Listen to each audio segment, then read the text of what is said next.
Antes de empezar con la reflexión, yo quiero que ustedes presten atención a un video que vamos a poner.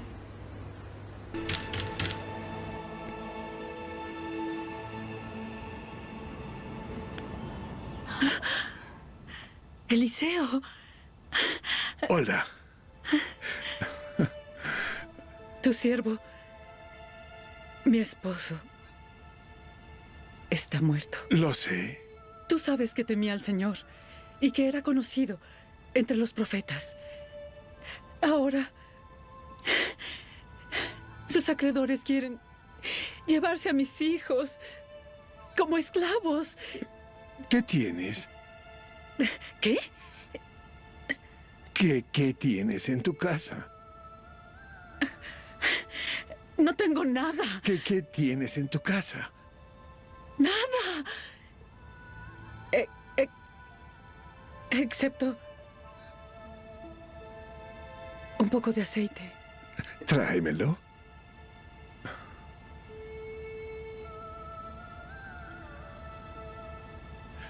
Ve con tus vecinos y pídeles sus carros vacíos. Reúne todos los que puedas cargar y tráelos aquí. Derrama el aceite en los jarros vacíos y cuando estén llenos, ponlos a un lado y agarren todo lo que puedan cargar.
Necesito otro jarro.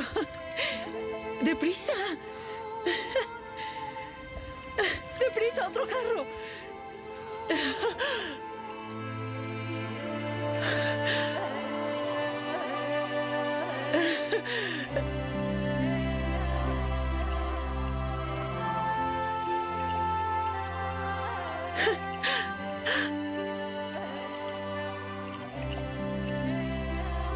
¡Rápido! ¡Tráeme otro jarro! Pero ya no hay.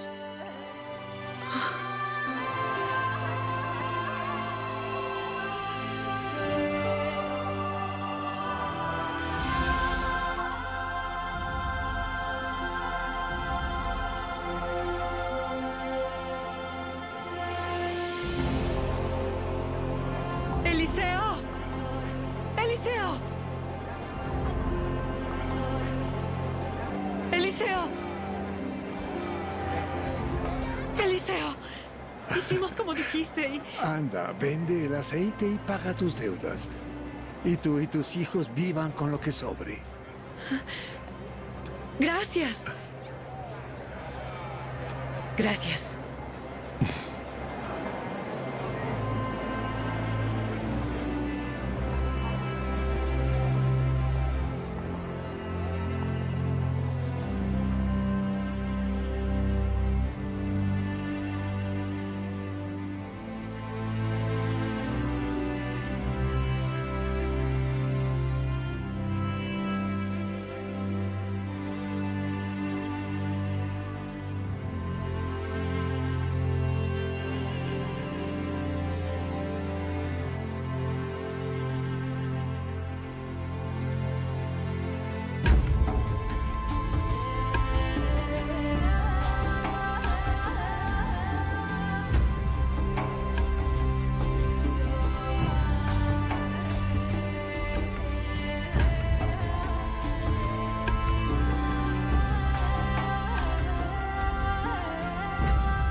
Muy bien, vamos a hablar de Segunda de Reyes capítulo 4, versículo 1. Es la historia de una mujer que pasa por un grave problema.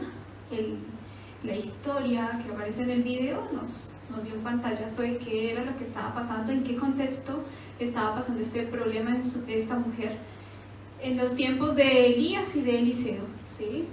Bien, yo le llamé a este tema ¿qué tienes en tu casa?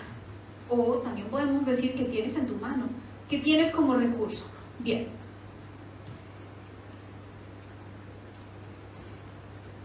Segunda de Reyes, capítulo 4, versículo 1, dice, una de las mujeres de los hijos de los profetas clamó a Eliseo diciendo, tu siervo, mi marido, ha muerto, y tú sabes que tu siervo era temeroso de Jehová, pero el acreedor ha venido para llevarse a 2 hijos míos como siervos. Bueno, vamos a tratar de desglosar esta historia para sacarle la enseñanza y la lección en cada versículo, que tiene una explicación bastante profunda. Primero, aparece en la historia una mujer, proveniente ¿de dónde? De la casa de los hijos de los profetas, ¿sí? Se podría decir que era una mujer que estaba totalmente dedicada al servicio de Dios. Los hijos de los profetas no solamente pertenecían al pueblo, vivían en el pueblo, sino que trabajaban para el pueblo. Era gente que se dedicaba a hacerle el bien a los demás, ¿sí? Podría decirse en el contexto de ahora que eran cristianos, ¿sí? Bueno, y eso a mí me hace generar una pregunta en mi mente. Bueno, ¿por qué le pasa esto a una mujer que hace las cosas bien, que su familia servía a Dios? Porque aquí aclara, tu siervo, mi marido, ha muerto, o sea, ella quedó sola con 2 hijos, y tú sabes que tu siervo era temeroso de Jehová, o sea, él era un fiel adorador. Y le decía a Eliseo, tú lo sabes. O sea, Eliseo ya conocía quién había sido este hombre. Este hombre era fiel, un fiel adorador, que en ese entonces la idolatría en Israel era muy reconocida, pero se estaba resaltando el fervor y la adoración hacia el verdadero Dios gracias a Elías y a Eliseo. Y este hombre nos enseña de que también la muerte puede tocar la vida de un hijo de Dios, de que la enfermedad, las dificultades económicas, los problemas familiares, laborales, cualquier tipo de problema puede golpear la puerta de un hijo de Dios.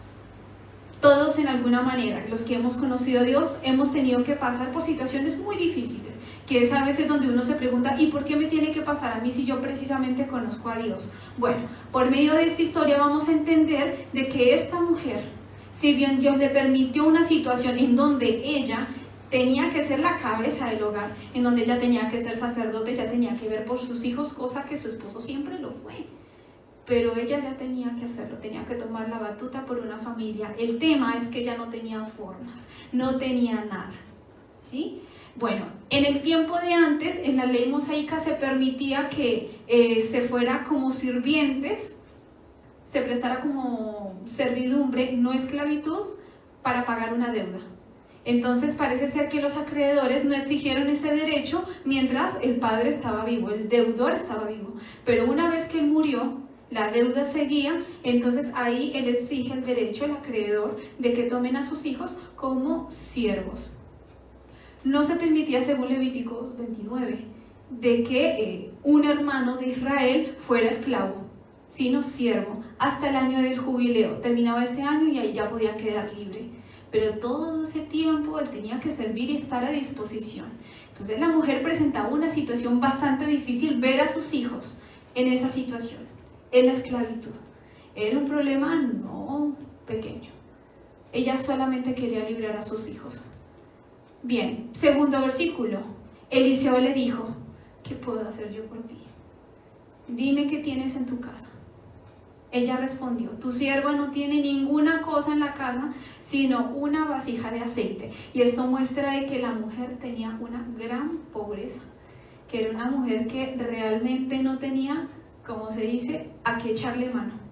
No tenía labor, y de por sí que era una desventaja en ese entonces ser mujer, porque no podían hacer todas las labores que podía hacer un hombre, o no era bien visto también, ¿sí? Una mujer siempre estaba dedicada a su casa y casi nunca salía.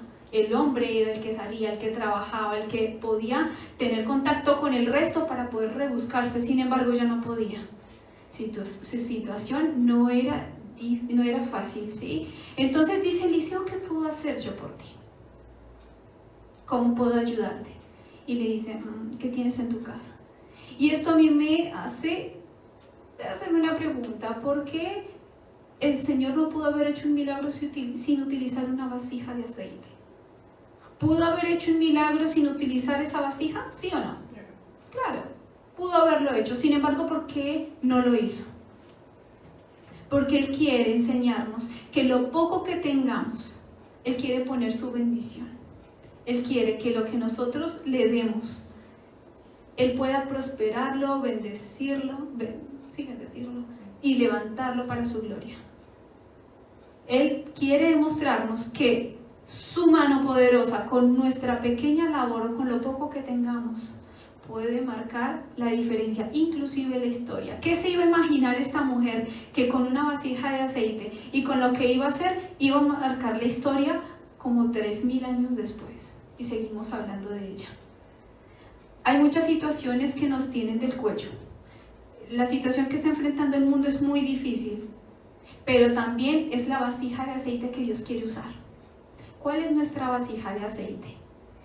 No precisamos tener grandes dones o tener una cantidad de recursos materiales. ¿Qué tienes en tu casa? O más aún, ¿qué tienes en tu mano? Él le dijo, ve y pídele vasijas prestadas a todos tus vecinos, vasijas vacías, todas las que puedas conseguir. Quiero hacer un poquito de énfasis en el versículo anterior. ¿Qué tienes en tu mano? Pensemos mentalmente. ¿Qué habilidades y talentos tenemos? ¿Qué tenemos de valor para poderle ofrecer al Señor? Yo hice una lista de cosas que en el tiempo de antes el Señor le preguntaba a diversos personajes que tienes en tu mano y el milagro que hizo. ¿Qué tienes en tu mano? Le preguntó a Moisés. Y en ese momento lo iba a llamar para salvar a Israel. Un hombre de 80 años, un poco pasado de edad, en donde tenía que libertar un pueblo, pero ni siquiera tenía una espada, no tenía un arco ni una flecha, no tenía ni siquiera un escudo o algo para protegerse como los soldados. Lo único que tenía era un cayado, un palo de madera. ¿Qué hizo con ese palo Dios? Le demostró 2 señales. Primero, le dijo que le lanzara al suelo y se convirtió en serpiente. ¿Tiene el poder el palo? ¿Tiene poder Moisés? Fue, ¿qué tienes en tu mano? Y no solamente eso, sino con ese palo de madera abrió el mar en 2. Un palo de madera. No fue necesario una espada, no fue necesario un ejército. Un abuelo de 80 años llamado con un bastón para libertar a un pueblo. ¿Qué tienes en tu mano? Otro ejemplo. Le pregunta a los discípulos, porque mucha gente ya se está desmayando del hambre, y dice, bueno, denle de comer. Un niño trajo 5 panes y 2 peces. ¿Qué se puede hacer con 5,000 personas que tienen hambre? Solo estoy hablando de hombres, sin contar mujeres y niños. Podríamos contar más o menos de unos 10,000 a 12,000 personas, suponiendo que cada hombre fue con su familia y pongámosle 1 o 2 hijos. Con 12,000 a 15,000 personas, ¿qué puedo hacer con 5 panes y 2 peces? Es algo irrisorio. Sin embargo, el Señor Jesús bendijo lo poco que tuvo ese niño, pero ese niño lo entregó para que se alimentara una multitud. ¿Y cuántas canastas se llenaron? Sobraron 12 canastas. Otro ejemplo. Un ejército estaba aterrorizado porque un gran hombre de 2,5 metros estaba amenazando a atacar al pueblo de Israel, pero nadie se atrevía a vencer a ese hombre. Un muchachito de 15 años se atrevió, con una espada, con escudo, con una piedra y con una cauchera, con una honda, y pudo matar al gigante. ¿El poder era del niño? No. ¿La piedra? No. Era el Dios que estaba dirigiendo a esa jovencita. Si ustedes se dan cuenta, las personas que decidieron ir hacia adelante y obedecer lo que Dios decía, les fue muy bien y Dios los bendijo. Moisés liberó el pueblo. La multiplicación fue todo un milagro, a tal punto que a través de ese milagro ya quería coronar a Mesías y Rey a Jesús. Y también este hombre David llegó a ser el guardaespaldas del rey y fue nombrado como parte de su séquito personal. Y de ahí comenzó a marcar una cantidad de victorias. Otro ejemplo, un hombre toma la quijada de un asno y mata a 1000 hombres. ¿Era la fuerza de Sansón? ¿Por qué se fue la fuerza de Sansón? Porque él ya había caído en varios errores. Se acostaba con mujeres filisteas, mujeres rameras. Como él era tan fuerte, iba hacia el centro de la ciudad de Filistea y era presa de la tentación, pero él jugaba con el pecado. Hasta él, inclusive, lo único que le quedaba, que era su cabello largo como muestra de su consagración a Dios como juez, le dice a una de sus mujeres, sí, es que si me cortan el cabello pierdo mi fuerza. Pero ya había comido, ya había tocado un cadáver, ya había hecho todo lo que en el nazareo se necesitaba para que una persona se consagrara a Dios. Pero ese hombre, si no hubiera sido tan necio, ¿qué hubiera pasado si él hubiera protegido su fuerza y hubiera sido consciente de que era el Dios de la fuerza el que le daba la victoria? Una quijada de asno mató a 1000 hombres. Último ejemplo, hay un matrimonio y se les acaba el vino. ¿Qué es lo único que tienen? Agua. No tienen más agua, solo eso, solo agua. ¿Qué hizo Jesús? Convirtió esa agua, esas 6 tinajas de agua, en vino. ¿Qué hubiera pasado si el maestresala no lo hubiera hecho? No le hubiera hecho caso a Jesús. Habla más. Y no es algo absurdo. Y esto es lo que le pasa a esta mujer. ¿Qué es lo que tú tienes? Bueno, yo solo tengo una vasijita de aceite. Y esto es lo que yo les quiero comentar más adelante. Vuelvo y leo el versículo 3. Ve y pídele, dice Eliseo, vasijas prestadas a todos tus vecinos, vasijas vacías, todas las que puedas conseguir. Pero yo, ¿para qué voy a conseguir vasijas? Y ese es el segundo error que solemos tener. No confiamos en lo poco que tenemos y se lo entregamos a Dios, ni tampoco obedecemos las órdenes porque razonamos mucho. ¿Cómo yo voy a ir por un pueblo, a pelear por un pueblo, a liberarlo con un palo? ¿Cómo voy a ir yo a un río sucio para sumergirme 7 veces y que yo me libre de la lepra? ¿Cómo es que yo tengo mis ingresos, el 100% de mis ingresos y sacar un 10% de mi dinero y apartarlo para el Señor? Como dice un pastor, dice, si con 100 no me alcanza, con 90, ¿cómo me va a alcanzar? Hay veces Dios nos hace pedidos absurdos. Y a ella le hizo un pedido, tiene una vasijita. En ese entonces la vasija de aceite era de ese tamaño. ¿Cómo va a conseguir vasijas vacías? Lo cierto es que el desespero de la mujer lo llevó a hacer cualquier cosa porque ella también tenía fe. Si ustedes se dan cuenta, ese jovencito que lanzó la piedra creía en Dios. Ese hombre de 80 años cuando se fue hasta Egipto creía en Dios. ¿Qué es lo que nos hace falta? Creerle a Dios. Por más absurdo y por más que la realidad se presente, más allá de la realidad hay un mandato divino que es creer y avanzar. ¿Qué es lo que Dios me está diciendo a mí? Bueno, voy a hacerlo. Así que ella se fue y dice, luego entra y enciérrate junto a tus hijos, ve llenando todas las vasijas y poniendo aparte las que estén llenas. Así que se fue la mujer y se encerró con sus hijos. Ellos le traían vasijas y ella echaba el aceite. Así que ella consiguió vasijas todas las que podía. Y todo lo que su fe le permitía. Porque yo supongo que mientras los hijos iban colaborando, mami, ¿traemos más? Sí, traigan más. Ya llegará el momento que ya habrá dicho, no, ya con estas yo creo que son suficientes, vamos a comenzar a llenarlas.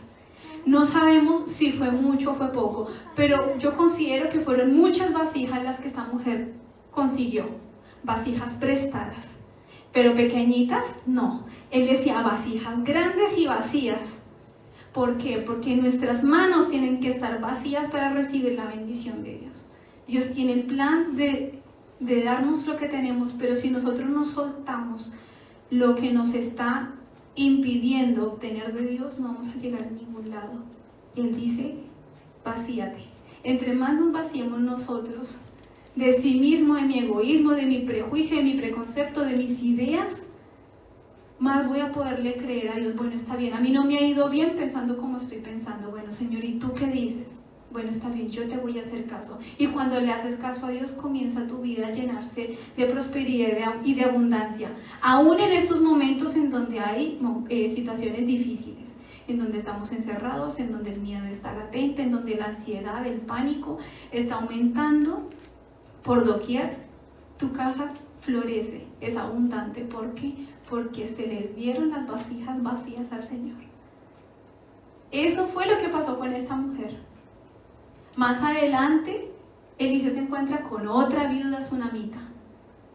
Dios es experto en tomar personas pequeñas que no tienen nada, personas leprosas, personas insignificantes, personas que no conocen a Dios, para efectuar su poder.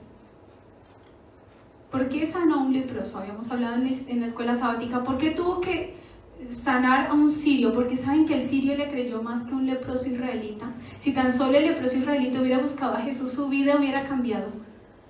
Sin embargo, ¿quién fue el que buscó a Elías? No fue un leproso.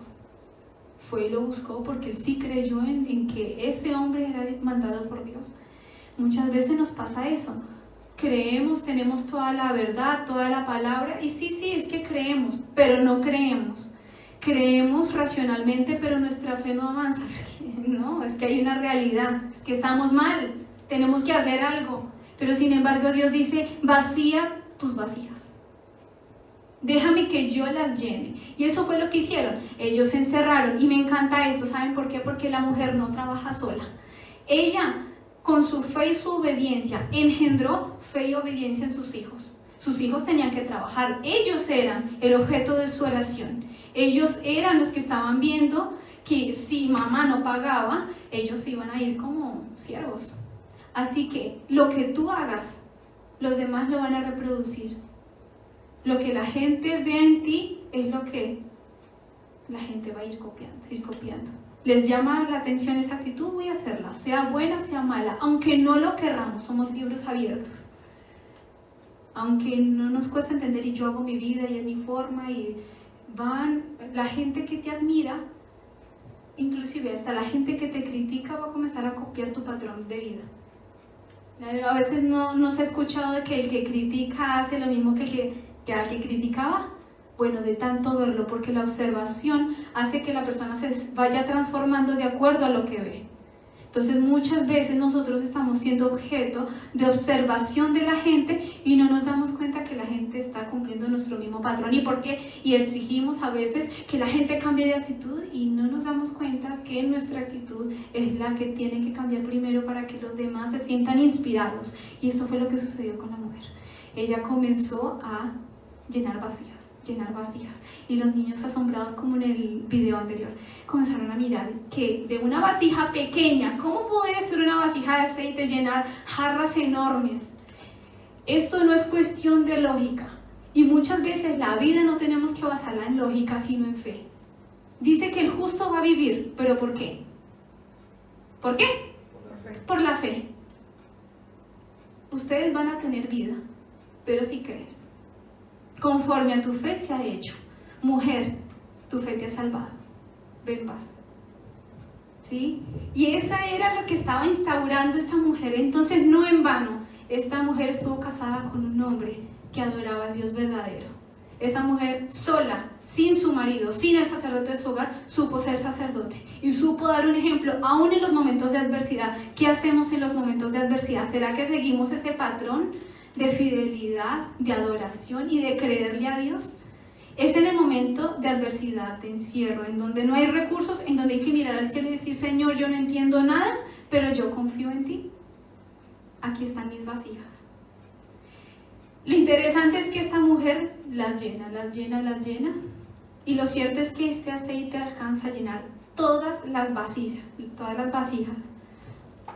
Las logró completar. Se fue la mujer, se encerró. Ella fue fiel en todo lo que le dijo. Ahora, cuando las vasijas estuvieron llenas, dijo uno de sus hijos: tráeme otras vasijas. No hay más vasijas, respondió él. ¿Y qué pasó con el aceite? ¿Y por qué cesó el aceite si no es que era imparable ese aceite? ¿Qué lección nos está dando Dios ahora? Que Dios no te va a dar más de lo que tú no estás preparado a recibir. Muchas veces el estorbo somos nosotros. La barrera somos nosotros. ¿Por qué? Porque no le creemos a Dios. Y esta mujer llenó vasijas. Y llenó muchas vasijas. ¿Por qué tus vasijas no se llenan?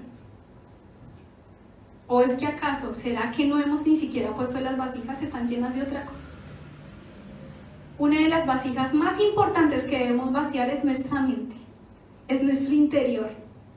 Porque no pueden haber dos señores reinando en nuestro interior. O sacamos a uno para que entre otro, pero los dos no pueden estar en la misma vasija. Como el agua no se puede mezclar con el aceite, así no se puede mezclar Dios con Satanás. Y a veces el tema es que anida mucho el enemigo, es porque no le damos importancia a las cosas que son pequeñas. Y comenzamos a alimentar nuestra mente. No hay problema. Ay, pero es un videíto, es una bromita o es una canción o cualquier cosa. Pero eso toma el enemigo para entrarse. Una de las cosas que me llama la atención de Cristo es que Él jamás va a entrarse como se entra Satanás en el interior. Él pide permiso. Como en Apocalipsis 3:20 dice que yo estoy a la puerta y llamo. Si me abren la puerta, yo entro, ceno contigo, comparto contigo. Si no, tranquilo, yo no te voy a... Más que golpear, la puerta no lo haré. Sin embargo, ¿qué hace Satanás? Él entra como un ladrón. Un comentario va, es una ventana que se le abre. Algo que vemos, va entrando por acá, va comenzando a ubicar sus cosas en el interior de nuestra alma. Y nos estamos sorprendiendo de ver cosas en nosotros que no habían. ¿Por qué? Porque no nos vaciamos, porque no nos limpiamos. Cuando nosotros aceptamos a Cristo, la casa está ordenada, pero vacía. Y es ahí donde nosotros, a partir de nuestro acuerdo con Cristo, de caminar con Él, es ahí donde más tenemos que estudiar y buscar a Dios. Porque ahí es donde Él comienza a adornar la casa. Pero si la casa permanece vacía, ¿qué van a hacer? Va a venir un inquilino que no fue llamado y Él la va a adornar a la suya, a su forma. Y dice que el postrer estado del hombre es peor que el primero, que cuando antes de que conoció a Jesús era peor. Cuán importante es vaciar nuestras vasijas y dejárselas a disposición al Señor. Yo reitero mucho esto, es porque tenemos vasijas que vaciar. Sí. El límite de nuestra fe, el límite de nuestro éxito y lo que nosotros obtenemos ahora es el límite que nosotros le ponemos a Dios. Dios está dispuesto, y a veces esto lo camuflamos con voluntad. Fue la voluntad de Dios que hasta ahí tuviera. No, muchas veces es nuestra limitación mental de no creerle a Dios al pie de la letra. Podemos estar mejor, inclusive yo podría decir que hoy podríamos estar mejor. ¿Por qué no lo estamos? Porque antes no confiamos. Y si hoy no creemos, en el futuro no estaremos como pensamos. Porque el poder de la palabra tiene como una profecía, como que lo que nosotros decimos puede atraer el bien o el mal. Muchas veces nosotros somos profetas de lo que hablamos. Por eso siempre nosotros tenemos que hablar bien, en bendición, en honra a Dios.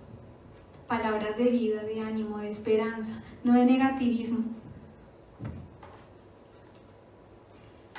Vuelvo y repito esta frase: Dios cesa de dar más cuando el ser humano no está preparado para recibirlas.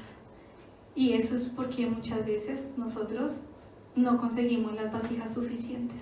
Si esta mujer hubiera tomado todas las vasijas, no solo de sus amigos y sus vecinos, sino también de la ciudad entera, ¿qué hubiera pasado con esa vasijita de aceite? No hubiera parado, no hubiera cesado. Sin embargo, ella llenó sus vasijas, las vasijas que ella planeó, que ella le creyó al Señor y juntó. ella fue a contárselo al hombre de Dios, el cual le dijo, ve, vende el aceite y paga a tus acreedores, tú y tus hijos, vivid de lo que quede. Otra lección, el Señor nunca le gusta que nosotros quedemos avergonzados ni con deudas. El Señor siempre quiere limpiar nuestro nombre. ¿Saben por qué? Porque somos sus hijos, porque nosotros lo estamos representando. Si nosotros estamos en deudas o estamos viviendo una situación muy apretada económicamente, es la oportunidad de Dios. Y el Señor no nos va a permitir que nos avergoncemos cuando le entregamos X situación y le pedimos que lo bendiga. Pero Él también nos quiere enseñar esa lección, que si bien ella pidió prestadas las vasijas, después de que vendió todo, lo devolvió. Nunca es el plan de Dios de que nosotros por fe comencemos a comprar cosas porque por fe y que Dios proveerá. A veces tomamos mal ese versículo, Dios va a proveer, y no es así. Dios quiere que también nosotros seamos mayordomos y respetemos y que nunca pidamos prestado en lo posible. Y también dice, ve y vende el aceite, paga a tus acreedores, tú y tus hijos vivid de lo que quede. Esta mujer le pidió al profeta solo una cosa, de que sus hijos no fueran llevados para ser siervos. Solo una cosa pidió. ¿Qué les dio Dios por medio de esto? Les dio el dinero suficiente para pagar la deuda y para que ella se pueda sostener. Sin duda las necesidades de la vida fueron suplidas, pero también Dios se acordó de sus dos hijos. Ahora, yo les pregunto, ¿por qué suceden situaciones difíciles en la vida de los hijos de Dios? Para aprender estas lecciones. Porque si nosotros no pasáramos situaciones difíciles, ¿cómo creeríamos en los milagros? ¿Cómo desarrollaríamos nuestra fe? ¿Cómo trabajaríamos esa incondicionalidad con Dios si no ponemos en práctica en el peor momento? En el momento en donde es tocada nuestra debilidad, ahí nos damos cuenta quiénes somos realmente. Si esas personas que decimos tanto hablar de fe o esas personas que reniegan, que se quejan. Y también esto es necesario que lo tengamos en cuenta porque Dios tiene el plan de que seamos agradecidos. Esta mujer, por más pobre que tenía algo. Y tenía una vasija de aceite. ¿Qué tenemos nosotros? No tenemos esto, no tenemos aquello, no tengo esto, yo no hago esto, yo no hago así, no tengo esta capacidad, no tengo el talento. ¿Pero qué tienes? Yo sé hacer esto. Bueno, démosle gracias a Dios. Tenemos algo siempre. Ni aún la viuda más pobre no tenía nada. Esta mujer, así sea un frasco de aceite tenía. Nosotros algo hemos de tener porque es necesario que nosotros sepamos de que Dios nos sostiene, de que Dios es Padre, de que Dios es Esposo. Él se encariña y Él dice que yo soy el Altísimo, pero también estoy con el contrito, con el humillado. Y Él siempre, uno de las labores que siempre exige de sus hijos es que no te olvides de la viuda, no te olvides del extranjero porque tú fuiste extranjero en Egipto. No te olvides de los huérfanos, da. Y Dios bendice abundantemente al que lo hace. Y eso fue lo que hizo con esta mujer. Hizo que esta mujer prosperara. ¿Qué pasa? Nuestra vida va a cambiar cuando lo poco que tengamos se lo entreguemos y lo dejemos a su servicio, lo consagremos a Él. Dios lo va a usar. Dios lo va a engrandecer y Dios va a prosperar eso poco que tenemos. La vida de Moisés, de David, de Sansón, de este niño que tenía 5 panes y 2 peces, son una muestra de que Dios quiere hacer eso ahora con nosotros. Que nuestra situación difícil no es impedimento para Dios, es una excusa para manifestar su gloria. Estás solo, te sientes débil, angustiado, desesperado, estresado, tranquilo que Dios va a tomar esta situación difícil para manifestar su gloria. ¿Cómo? Ni idea. Pero eso sí, prepárate para la orden que Él va a darte, porque a veces no va a encajar con tu mentalidad, pero aunque no encaje, hazlo. Hazlo porque va a valer la pena. Dios constantemente da a todos sus hijos bendiciones, mucho mayores que las que ellos piden. Dios nunca da cosas buenas, Dios da las mejores. Él siempre reserva los mejores milagros, pero precisamente para los que creen. A Dios no lo va a mover nuestra necesidad, porque mucha necesidad hay en el mundo. ¿Qué es lo que le mueve a Dios? La fe. Dios obra de una manera maravillosa, inclusive con gente que no lo conoce, Dios está dispuesto a hacer un milagro poderoso con solo el que cree. Eso es fe. El justo va a vivir por la fe. En Isaías 46:4, eso es lo que Dios dice para nosotros. Yo seré su Dios durante toda su vida, hasta que tengan canas por la edad. Yo los hice y cuidaré de ustedes. Yo los sostendré y los salvaré. Amén. Sí. Él es el Dios sustentador. Él es el hombre de tu casa. Él es tu mentor. Él es tu maestro. Él es tu Dios. Dios no está muerto. Él está vivo. Él es real.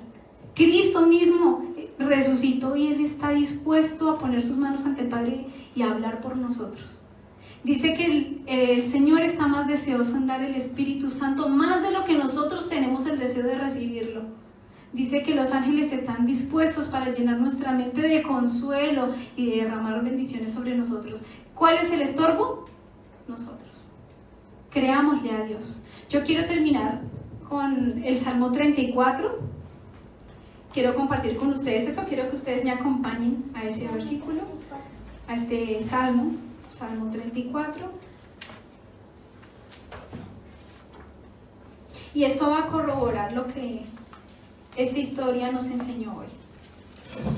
Versículo 4 al 10.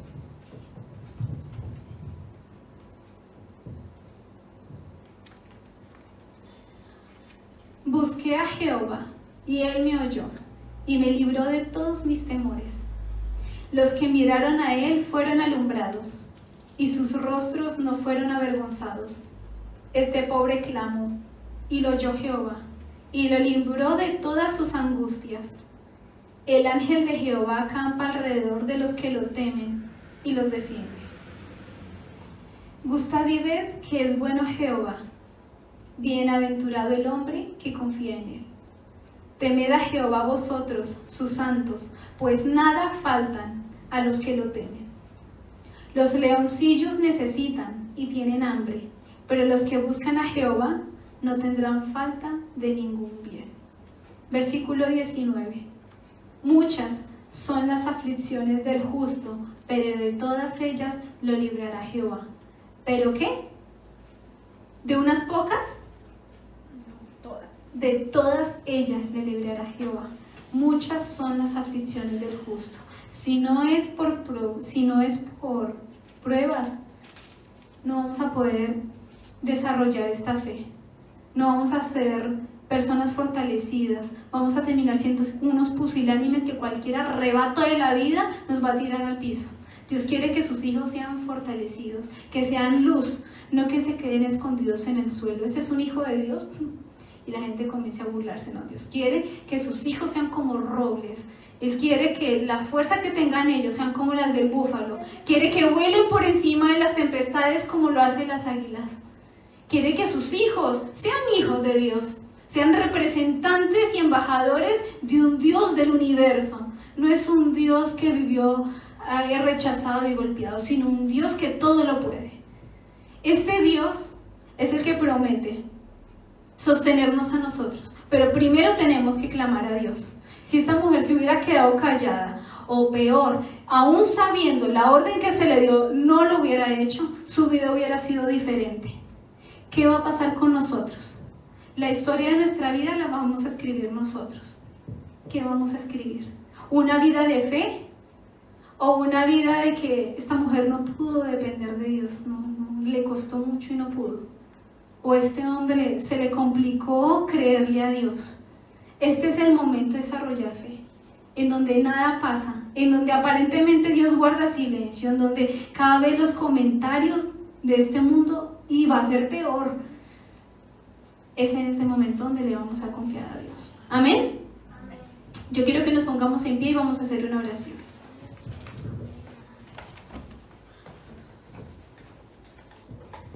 Te damos gracias, Señor, porque para ti no es límite lo poco que tenemos.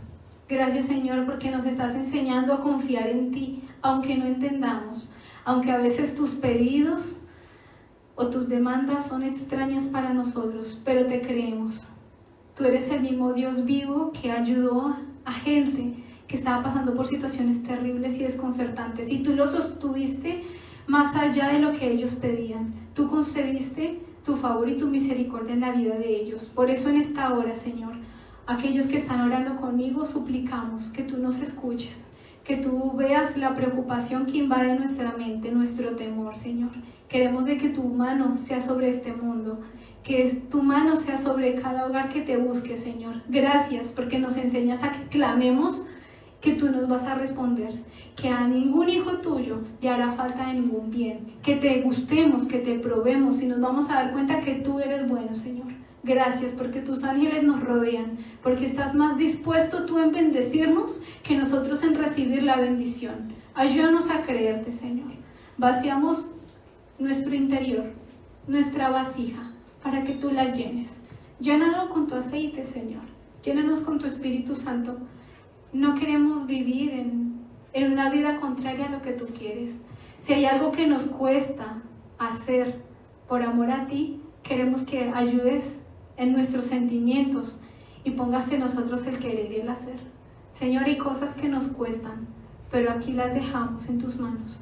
Señor, actúa en nuestro interior, toca nuestras familias. Señor, abre nuestro oído para escucharte. Ayúdanos a ser obedientes como esta mujer y a creerte. Gracias, Dios, porque nuestra situación solo es excusa para que se manifieste tu gloria. Oramos a ti en el nombre de Jesús. Amén.